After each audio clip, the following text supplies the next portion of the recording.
Hello, everybody. Welcome back to the Sleep Talks and Strategy Guides series. And this one definitely leans more into the sleep talks than the strategy guides. It definitely is more my just speculation. And I just wanted to speculate a little bit here because I think it's kind of important. I think a lot of players are very, very hyped about, the topic of the discussion in this video, which is Musharna. I think a lot of players are very hyped about this Pokemon, and I'm worried that we're going to severely suffer from new toy syndrome, kind of similar to how a lot of the community did with Drifblim and a lot of the community did with Comfey back upon those Pokemon's release. I think a lot of players thought they were new. Well, because they were new, they had to be good. And that's just not always the case. And I genuinely think I am kind of pessimistic with this. I am not expecting Musharna to be good. I would be happy if I was pleasantly surprised, and honestly, with these devs, I am not surprised anymore when I am surprised, because I almost expect to be surprised at times, because they do unexpected things all the time. However, I do not think Musharna is going to be good. It could be, because we don't have the stats yet, but I encourage you, before you make any decisions or before you heavily hunt this Pokemon or spend all your biscuits on it, please look up in Rain on X what its frequency is. The data will be out there. I will probably make a video when we actually have the speed stats on this. And realistically, as of right now, it doesn't look very good for what its potential is going to be. Now, why do I say that? Well, it's probably going to be a berry specialist. There's a very high likelihood that it is a berry specialist, and that is just for two reasons. One, we don't have a psychic berry specialist currently in the game. It is one of the few gaps for coverage in the entire game. So it only makes sense in that regard. The second thing, one of the few things the data miners were able to gather, are still able to gather before the Pokemon's release, is its inventory size, inventory capacity. And Musharna has a very high inventory base rate of 24. I believe it's currently the highest in the game. If we compare to this spreadsheet, which I won't be sharing this spreadsheet at all, it's from a very old Reddit post, and it is so outdated that if I do a Control F, you can see that it doesn't even have Mr. Mime, which was the very first new Pokemon they added. So this is a very outdated spreadsheet. But it was one of the only spreadsheets I could find with carry limit data, and I didn't want to copy all this over because it would have taken a lot of my time, and I just want to get this video out for you guys. So, but from the original release of the game, of the top 12 Pokemon for inventory size, all of them that had above 18, only 4 of them were ingredient specialists. The other 8 were all berry specialists, and not a single Pokemon with inventory above 20 was a non-berry specialist. I know that is wrong now. Dragonite does have a base 20 inventory, but still, higher carry limit tends to point towards berry specialty, which makes sense if you really think about it. It may not be as important for berry specialists stat-wise, but if the devs want to make it so that every Pokemon's filling their inventory in roughly the same time, a berry specialist producing one more berry on every proc is going to naturally fill its inventory a lot faster than any other specialty, so it's going to need a higher carry limit if they want them to take about the same amount of time to get to full pack. So, high inventory indicates likelihood of berry specialty. It also makes sense for Musharna to be a berry specialist, because we don't have a psychic berry specialist in the game. But that doesn't bode well with me. I think this thing would do much better if it's a skills specialist or an ingredient specialist, because they have a trend. Now, if we look in the past, how they've typically picked things frequency. Now, this spreadsheet I made with current data for frequency, and I just ripped from Bulbapedia the base stats of every Pokemon in the game. There's actually a very neat correlation going on here. If you compare their speed stats in the base game to frequency in this one, and there's actually a very strong correlation, as you can see here. As the speed stat gets faster in the base game, they have a tendency to have a faster frequency, a lower frequency, which means more helps every 24 hours. That's the difference between these two charts. Is this one's the 24 hours divided by the frequency versus the frequency itself.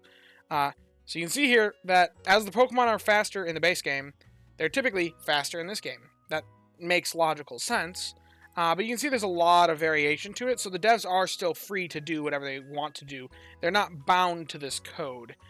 But you can see here that the fastest Pokemon with a base frequency of 55 or lower is 2500 base frequency.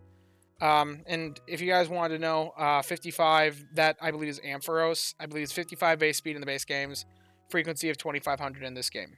And that's like one of the farthest off from the line, so we can logically assume that no Pokemon in this game is going to be, that has a base frequency lower than 55, is going to have a base frequency in this game lower than 2500, because this is like the biggest outlier at 55. And Musharna in the base game, for those of you guys that don't know, I should have had this ready, but if I pull up its data from the base game, it has a base speed of 29. If we use that same point in my data set here and just assume 30, the fastest Pokemon with base 30 speed or slower in this game has a frequency of 3000. Now, you could go up a little bit to 2800 for 43, just give it a little bit more leniency, but realistically, the upper bound is 2500, if we're comparing to what currently exists in the game. And those numbers do not bode very well for it. Now, the reasoning why that could be bad. There are plenty of Pokemon in the game that are very slow, that are good still in this game. Golduck, notoriously, has 3400 base frequency, but is one of the most powerful Pokemon in this game. Clodsire, just recently released, that one is a very powerful Cacao Specialist. Like, there are Pokemon that are below that point that are still good and meta-relevant. However, for a Berry Specialist, frequency is one of the two most important factors that play into it. And the other factor is berry strength. Now, every berry typing has a base strength in the game. So we actually already know what Musharna's berry strength is going to be, because it is a Psychic Berry Specialist. Or if it is a Psychic Berry Specialist, it'll have the Psychic Berry, which is tied for fourth weakest berry in the game, after only electric berries, flying berries, and bug berries. And it's tied with fairy and ghost, in case you're wondering. So, pretty weak berry. Not very powerful. And if we look at this thing, we can see Clefable is kind of down here in the 2800 range. Not a very meta-relevant Pokemon, by the way. And that has a 26 base rate. 26 on the Banette, which Banette is kind of a rather mid Pokemon in this game. It's okay it's good if you catch a good one, but it has a 2600 base frequency in this game. So that number, 2600, is just barely below our 2500 absolute upper bound. But if we go by the upper bound of 3000 for base 30 or slower, that's looking at making it about the same speed as a Steelix. Which Steelix, don't get me wrong, very, very powerful berry specialist, but it has one of the two strongest berry types in the game of steel berries. So, it's not that necessarily Musharna is going to be bad, because they could break all of these trends, but it would be a severe statistical outlier for it to be a berry specialist and be like way down here in terms of frequency to make it reasonably produce enough psychic berries for it to be a meta-relevant Pokemon. Now, I've seen some people argue before this point that, you know, it's a part of a legendary release, they want it to be good, or they always want to make new Pokemon good because they gotta be exciting. That's not necessarily always the case. I would think arguably the very first new Pokemon they ever release is arguably going to be the first one that they want to be interesting and exciting. But if you go back through the game's history, our first new Pokemon was one of the most underwhelming releases to ever grace this game, with Mr. Mime. If you go all the way back there, it was the very first new release they ever did. And it was literally just a basically carbon copy of Victory Bell. At the time, Psychic Berry didn't even have an island, so They both were islandless tomato potato leek farmers, but Mr. Mime was just worse because it had a lower ingredient rate, and they both had the same frequency, so it was just a worse Victory Bell in just about every sense. Now it at least has skill copy to make it a bit more interesting. Um, Back then it just had charge strength, which was once again arguably a worse skill than charge energy S. So they've done unexciting releases for things that you'd think would be exciting in the past. And if it relates to legendary events, Ninetales is a good example as well. Quagsire was interesting because it did add mushrooms in a mono mushroom option. Um, Dedenne was actually like rather game breaking, completely meta defining. But Ninetales, I think, was a more underwhelming release. It's an alright Pokemon. It's not bad by any means.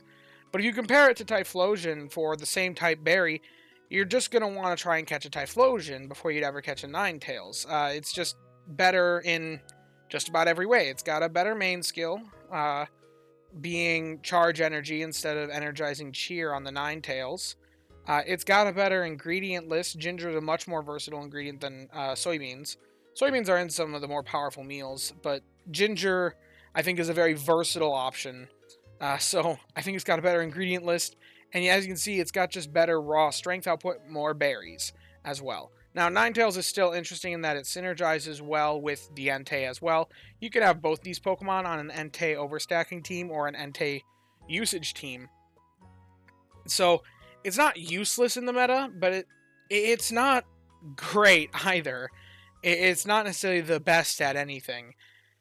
So for them to really try and break this mold and make Musharna just an extreme statistical anomaly, I just am not expecting it. I'm not expecting it to be good. I'm expecting it to be underwhelming and be down with the likes of, well, if it has just, if it only goes to like this base 43, if it goes to 2800 frequency, the comparison that I make, so the fastest Pokemon with 43 or lower, the fastest Pokemon in this game that in the base games has 43 or lower of their base speed is 2800 frequency. So we look at that. That's average frequency, and I think that's actually Vikavolt, if I'm right. But still, Weavile is faster, but has a significantly stronger berry, being the Dark-type berry, with 31 base strength versus 26. So, now granted, Weavile is one of the best berry specialists in the game, so maybe that's an unfair comparison, but Pikachu is a Pikachu. You guys know roughly how good that is, and they're comparable in berry base strength. And the Pikachu would arguably be faster by 100 seconds, and also the Pikachu gets access to a ribbon. So, would you run Pikachu? I mean, that's a question. It's probably going to be, at its absolute best, it's probably going to be comparable to a Pikachu in strength, based off my predictions. Now, once again, I could be wrong. And we're saying Pikachu, not Raichu. I want to make sure that's clear. I could be wrong. They could make it absolutely jacked for speed. They could break this trend. They could just ignore this 29 base speed because they have the freedom to do what they want. But don't be all that excited is what I'm saying. If you are excited, cool. If you want to catch it and use it because it's one of your favorite Pokemon, you know what? I love that for you. The goal of this game, just have fun. Chill about it. But if your goal is to produce stuff, I'm not expecting this Pokemon to be good. And if I'm wrong, I'm wrong. I'm pleasantly surprised. But my encouragement to all of you is don't just catch it to catch it because it's new. Go and take a look at the stats. If I'm right, you shouldn't be catching it because there might be better options. I'd say there's plenty of things that you can catch for the Psychic type event that you may be using long term. Gardevoir or Espeon, both reasonable options that could be long term investments. If this thing turns out to be as bad as I'm predicting it to be, then realistically, are you going to be using it past the lunar event that passed the Cresselia Darkrai event? I'm not sure. You'd have to have some really, really good stats on it for it to justify that long a term of usage. So, yeah. If you have enjoyed the video, be sure to leave a like and subscribe. Down in the comments, I'd like to see your guys' thoughts. People saying that this video didn't age well just 24 hours after its release. Because I'm sure I could be wrong. I don't know, genuinely. Because, like I said, I'm releasing this rather late in terms of stuff for that. So, yeah. Down in the description, I'll have a link to my Discord. Come join us, hang out, talk about all things Pokemon, Sleep, and the like. And as always, I thank you guys for watching and hope that you all have a wonderful day. Bye-bye now.